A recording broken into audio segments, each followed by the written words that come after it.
السلام علیکم. ہم سے دوسرا سوال ہوا ہے کہ آپ جو کہتے ہیں کہ ایک قلندر ہوا تو دوسرا بھی تو قلندر ہو سکتا ہے.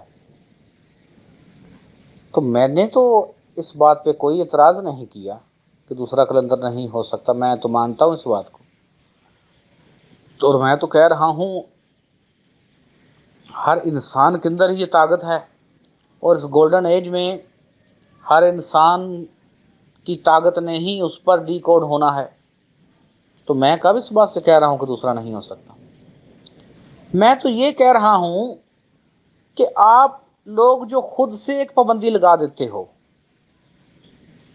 کہ فلاں ہمارا یہ ہے، اب دوسرا کوئی نہیں ہے، وہ تو تم خود لوگ لگاتے ہو.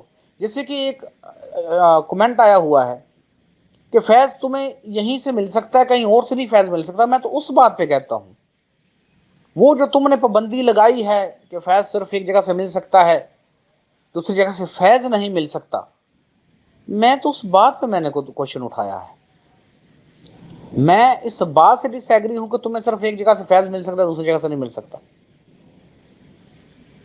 اگر آپ میری تعلیمات کو تعصب کی اینک اتار دیں تو میری ہی تعلیمات میں آپ کو جناب خواجہ غریب نواز کی تعلیمات نظر آئیں گی. میری ہی تعلیمات میں آپ کو جناب حضرت عبد القادر جیلانی رحمۃ اللہ کی تعلیمات نظر آئیں گی. میری ہی تعلیمات میں آپ کو جناب سلطان باؤ رحمۃ اللہ کی تعلیمات نظر آئیں گی.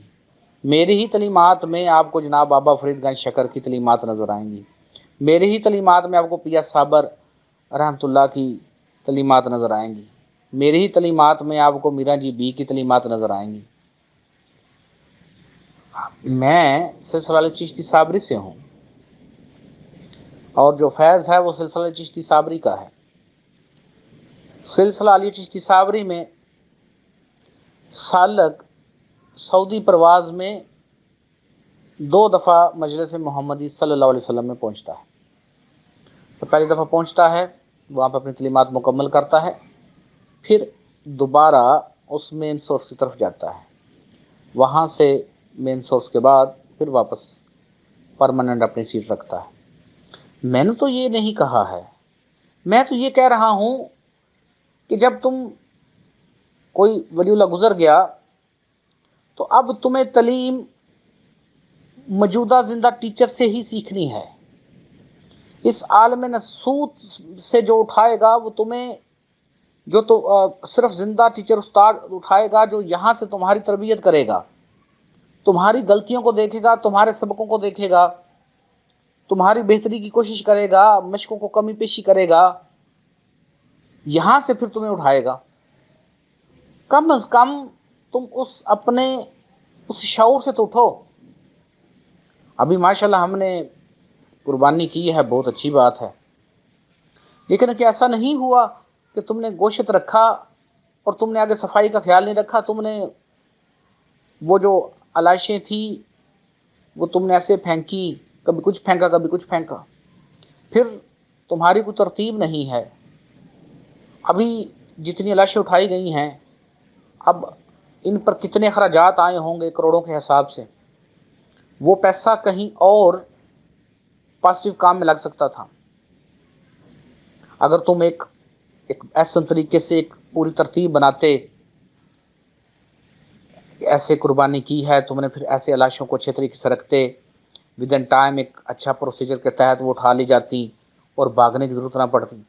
ایسے تو عملے کو ایسے ہوا، گلی نمبر 10 میں ہوئی، پھر 15 میں چلے گئے، 15 سے پھر بھاگے 10 میں آئے، پھر یہاں سے بھاگے کہیں اور گئے.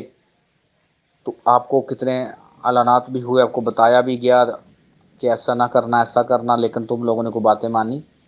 کتنوں نے اٹھا کر ان لاشوں کو تم نے کہیں پھینک دیا. یعنی تم نے صفائی کا خیال نہیں رکھا. جب تم نے صفائی کا خیال نہیں رکھا تو آپ صلی اللہ علیہ وآلہ وسلم کے مطابق صفائی نصف ایمان ہے، آدھا ایمان ہے صفائی تمہارا.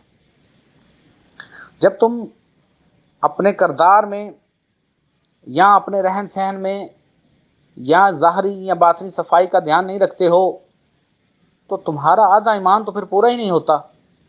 تمہارا آدھا ایمان کب مکمل ہوگا؟ جب تم صفائی رکھو گے، ظاہری بھی اور باطنی بھی. تبھی تمہارا ایمان مکمل ہوگا نا. سوچو نا اس بات کے اوپر. صفائی نصف ایمان ہے. کیا مطلب ہے اس کا؟ تم نے سنا ہے یا نہیں بھی سنا وہ تمہاری مقدر ہے، لیکن ہے تو بات ایسے ہی، جیسی کہی ہے ویسی ہی بات ہے، اس نے بدلنا نہیں ہے. تو غور کرنا چاہیے آپ اس کو بات کو. میرے کوشچن میں یہ کہیں ایسا نہیں میں نے لکھا کہ آپ نہیں بن سکتے. میں تو کہہ رہا ہوں کہ آپ بن سکتے ہیں. میں تو کہہ رہا ہوں کہ آپ کوشش کریں گے. لیس الانسان الا ما سعی، انسان کے لیے وہی کچھ ہے جس کے لیے اس نے کوشش کی. آپ کوشش کریں گے تو ضرور آپ کو کامیابی ملے گی. میں تو آپ کو یہ کہہ رہا ہوں.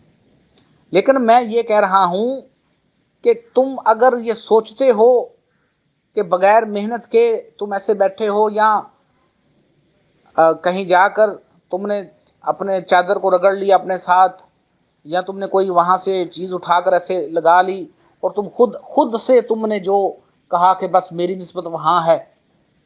تم تو کہہ رہے ہو کہ نسبت تمہاری وہاں ہے، لیکن جو اگلی ہستی ہے کیا وہ مان رہی ہے تمہاری نسبت کو؟ کیا وہ اتفاق کر رہی ہے تمہاری بات سے کہ نہیں اتفاق کر رہی؟ یہ اصل بات ہے. میں آپ کو صرف یہ کہہ رہا ہوں کہ جیسے اے بی سی سیکھنے کے لیے آپ کو زندہ انسان کی ضرورت ہے، ایسے ہی روحانی علم سیکھنے کے لیے بھی آپ کو زندہ انسان کی ضرورت ہے، جس کو وہ علم آتا ہو. یہ نہ ہو کہ اس کے کسی دادے پردادے کو تو علم ہو لیکن آگے اس کے پاس علم نہ ہو.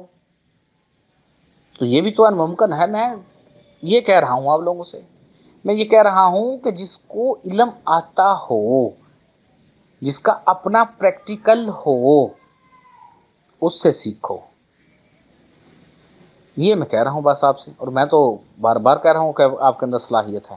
امید ہے جو آپ کی سمجھ آ گئی ہوگی، نہیں سمجھے تو دوبارہ پوچھ سکتے ہیں.